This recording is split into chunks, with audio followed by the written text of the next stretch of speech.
Cool weather हो तो लोग समोसे पकोड़े खाते हैं। इसी तरह ये समोसे वाली शॉप पर काफ़ी लोगों का रश है। उनसे बात करते हैं कि वो कहाँ से आए हैं खाने के लिए। अस्सलाम वालेकुम। वालेकुम। कैसे हैं? शुक्र अल्लाह का। कहाँ से आए हैं आप? मैं इधर गुजरात से हूँ। गुजरात से हैं। कब से समोसा खाने के लिए आ रहे हैं? काफ़ी अरसे से आ रहा हूँ। तकरीबन कितने साल हो गए आपको? 4-5 साल हो गया।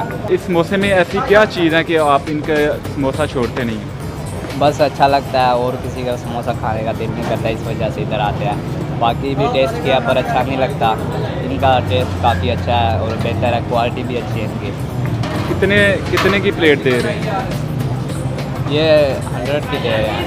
100 की? जी। उसमें 2 होती हैं या 1 होता है? 2 समोसे होते हैं। तो 4 साल पहले ये कितने की प्लेट थी? 4 साल पहले ये 50 की थी, आस्ता आस्ता बढ़ते बढ़ते